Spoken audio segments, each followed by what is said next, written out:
가마솥 따끔.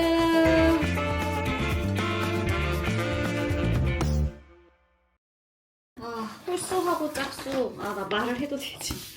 자, 지금 홀수하고 짝수를, 네, 일단 앞에 있는 홀수를 뽑았고, 지금 내가 뒤에 문제를 풀었을 때, 홀수, 뒤에 독해 문제는 신기하게 지금 짝수로 풀게 돼가지고, 왔다 지금 풀었는데, 일단 다 맞았습니다. 일단 내가 지금 생각을 한 건 뭐냐면, 아까 그저 우리 50점, 60점 대 만났던 그 친구 방금 79점 맞았다라고 연락이 왔고, 틀린 문제들을 보니까 다 오답의 매력도가 문제들만 다 틀렸더라고요.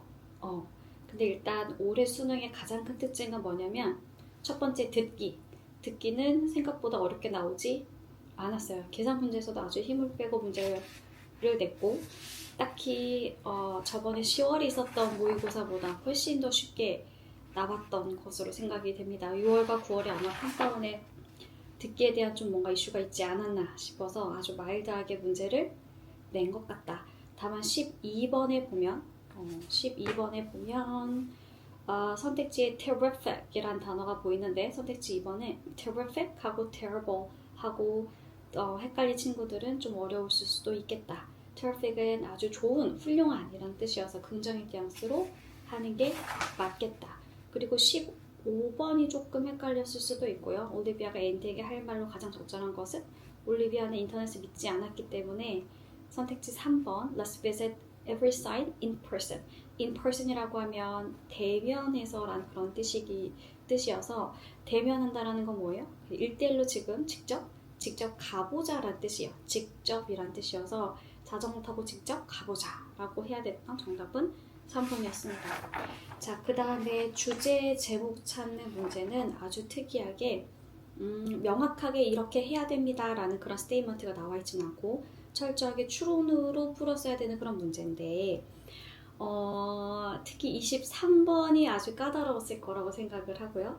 작년 수능 같은 경우에는 지문이 굉장히 어렵고, 대신에 국어 영역처럼 비문학처럼 소거법으로 선택지에서 하나씩 오답을 지워나가면 정답이 보였는데, 이번 16학년도의 영어의 가장 큰 특징은 뭐냐면, 소거법으로 풀기에 조금 선택지가 굉장히 복잡했다. 예를 들면 정답이 4번인데 4번과 3번이 있었는데, 4번이 없어지면 3번이 답이 돼도 전혀 이상하지 않았을, 그러니까 그런 문제들. 그래서 아주 선택지 간의 그 구분이 굉장히 헷갈릴 수 있었다라는 그런 부분들이고, 오늘 수능을 본 친구들은 만에 하나 틀렸다 하더라도 내가 전혀 정답과 관련 없는 걸 골랐을 경우와 가장 정답에 근접한 걸 골랐을 때와의 실력 차이가 분명히 나기 때문에, 만약에 후자인 경우는 그런 공부를 아주 열심히 한 거라고 생각을 하시고, 그 부분만 조금만 더 정답을 고르는 회로 부분만 조금만 더 고쳐서 연습하면 되겠습니다. 그래서 빈칸 추론 같은 경우에도 33번에 나와 있는 컨설트란 단어가 있었는데, 컨설트는 보통 뭔가 자문하다란 그런 뜻이잖아요. 그래서 자문을 하는 게 아니고, 만약에 건물을 짓는 그 과정 속에서 사람들이 직접 자문을 받는다면, 즉 어떤 종류의 시설이 더 좋았었고 어떤 디자인이 더 좋았는지를 자문을 받는다면 사람들은 더욱더 그 건물을 좋아할 가능성이 크다라는 부분. 그래서 컨설트라는 단어가 수동태로 쓰여서 그게 조금 정답을 고르는데 좀 어렵지 않았나 생각이 되고요. 34번 칸트 이야기가 나왔었는데, 칸트가 홉스의 철학자, 그 두 명의 철학자가 나왔었는데, 칸트가 생각하기에 법률에 대한 그의 관점은 얼핏 보면 낙관주의자처럼 보이지만 실은 그게 아니고 비관주의에 가까운 홉스의 관점과 더 비슷했다라는 게 주요 내용이었었죠.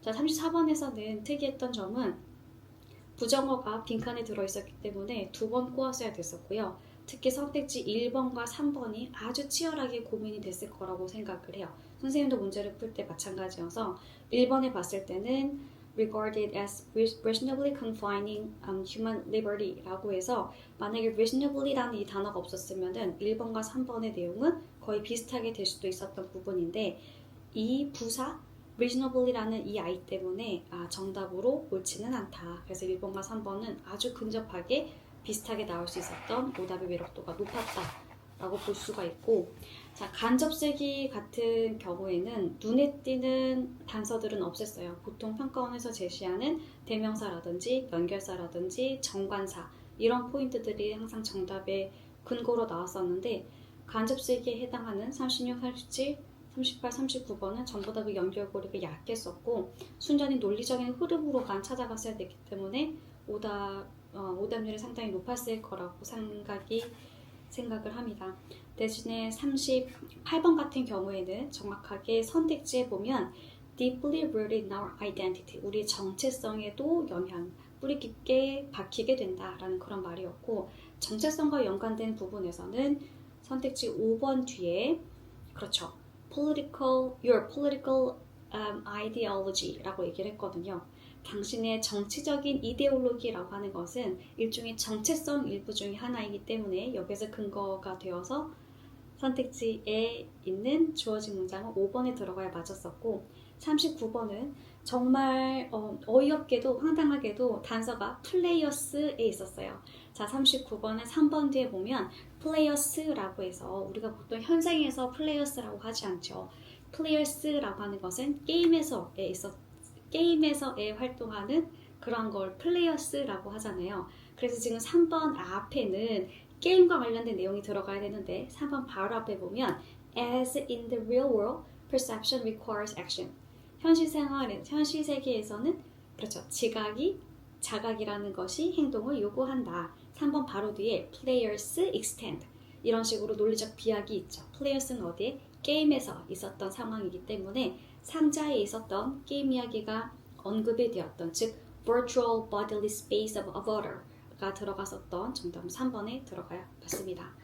자, 오늘 수능을 본 친구들 정말 고생이 많았고 실은 선생님이 1시 10분에 선생님이 수업을 들었던 그리고 가장 기억에 남았던 친구들의 부모님들께 다 1시 10분에 문자를 보냈어요. 그래서 내가 가지고 있는 모든 어떤 영어에 대한 기운이 학생들한테 가면 좋겠다라는 그런 바람으로 여러분과 아침부터 지금 이 시간까지 같이 했습니다. 많은 어른들이 얘기를 할 건데 실은 이제부터가 진짜 시작입니다. 이제는 이미 수능으로 끝난 게 아니라 이걸 가지고 어떻게 여러분이 더 풀어나가야 될지 잘 본 친구들은 말해 뭐해 너무 잘 한 거고요.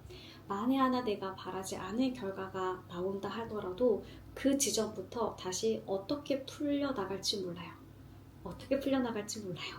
그래서 지금 당장은 안 좋아 보일 수 있는 그런 부분들이 여러분이 날마다 하루하루 열심히 함에 따라서 그 결과값이 전혀 다른 방향으로도 잘 풀릴 수 있는 거기 때문에 그 말은 선생님 말 꼭 믿고 잘했으면 좋겠습니다. 일단 오늘 수능이 끝나기까지 30분이 남았네요. 12시 되기 30분 전인데 일단 오늘 하루 정말 여러분 고생 많았고요. 그리고 어머님, 아버님들 그리고 수험생을 둔 할머니, 할아버지 모든 온 가족들 정말 1년 동안 고생 많으셨습니다. 그래서 앞으로는 더 건강 잘 챙기면서 또 앞으로 한 발짝 나갈 수 있게끔 선생님도 응원하고 있을게요. 시험 보느라 모두 고생 많으셨습니다.